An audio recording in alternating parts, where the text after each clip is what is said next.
Hello, this is Virgil Labrador, Editor-in-Chief of Satellite Markets and Research, and we're here at the DVB booth at IBC 2013 in Amsterdam, the Netherlands, with Dr. Peter Siebert. He's the Executive Director of the DVB. For those of you who have been following the MarketCast videos that we've done, we interviewed Dr. Siebert last year, and he filled us in on the DVB's activities in terms of standards for the satellite and other related industries. So here to give us an update is Peter. Peter, welcome to this videocast. Thank you very much for your nice introduction. I'm very happy that you're visiting us and that you give me a chance to tell you and your audience what has happened in the last year in DVB. So I think the main interest you have is satellite. And so on the satellite, one major milestone was that we published the carrier ID specification, which is a mechanism to reduce unintentional interference for satellite operators. So the carrier ID allows for an operator very easily to identify where interference comes from. So this is now a publicly available standard, and we assume that it will be implemented in all professional satellite equipment in short time, and which will really make the life of people doing satellite news gathering, doing satellite links, professional satellite links, much easier. Right. That's one major milestone. Okay. Another important aspect of our work is the S2 extensions. So everybody knows that the S2 specification we have, and which is used for direct-to-home, but which is also used very heavily for professional applications like contribution links or data exchange.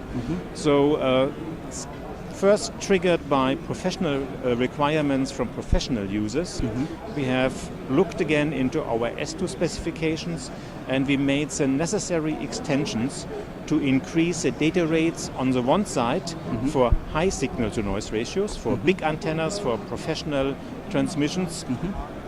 We also made additions for the very low signal-to-noise ratio, for mobile, for omnidirectional antennas. And so there we have very good progress, and for the high signal-to-noise ratios we can improve the capacity by about 40%, which is quite relevant for all operators, because satellite capacity has a very high price tag. So we are very proud that we could achieve this. We also looked at the middle range, which is the DTH, the range for consumers. And there's also performance improvements possible in this, and right now the groups are working on this very actively to see what the final result will be, and how much gain there will be also in the private use of S2 specification. Right. Now you also had a demo for 4K TV demo, which has some impact on the satellite business, right? At the IFA recently? Talk about that. That's absolutely correct. I mean, of course, we are now living in very exciting times because a new video coding scheme is coming up. And this seems to happen every 10 years, that we have a new video coding scheme, and every 10 years the capacity is basically doubled. So meaning at the same data, at the same quality, you only need half the data rate. And now we have the new video coding scheme called HEVC, and HEVC will bring, I think, very interesting aspects for OTT, high definition delivery over OTT, but specifically over broadcast channels. HEVC allows also to bring 4K content.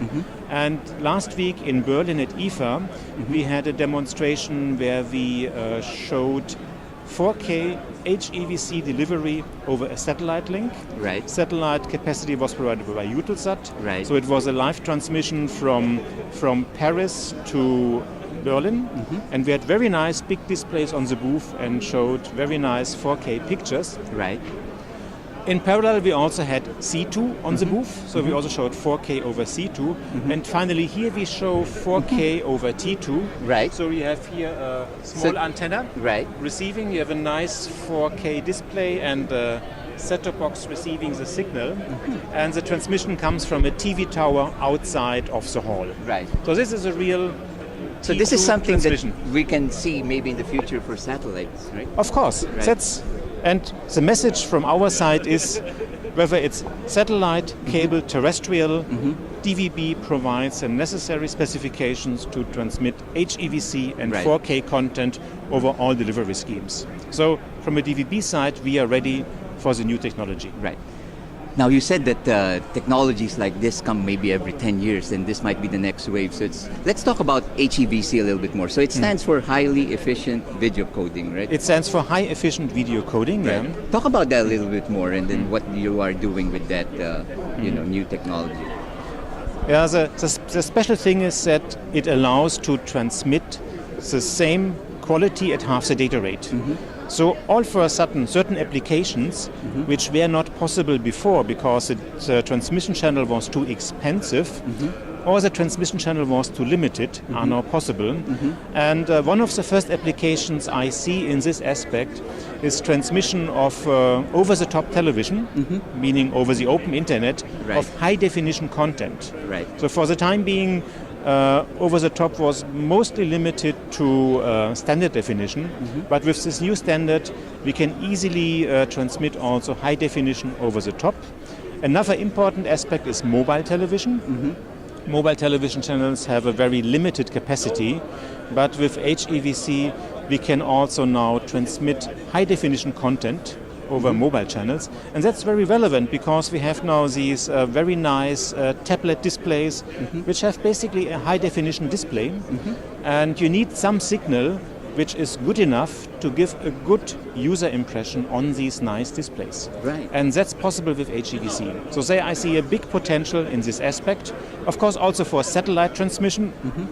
For the operators using satellite capacity, it means by going to HEVC, they can halve the transmission cost. And that's marvelous. Right. Yeah, it looks like it's, you're going to hear about HEVC a lot more and also about the DVB. So Peter, just summarize it for us now. What else can we expect in the next year? In the next year, okay, first of all, it's just at the beginning of HEVC. So we see here the first prototype demonstrations. But there is so much drive in the industry that I'm very positive that next year it will come into the end consumer domain and we will have devices based on this. Of course, together with 4K and our new satellite standard, I also see 4K coming to the end user very soon because pay TV operator want to introduce new services, and I think 4K is a marvelous service for the pay TV operator. Also, we have to see that 4K displays will be readily available.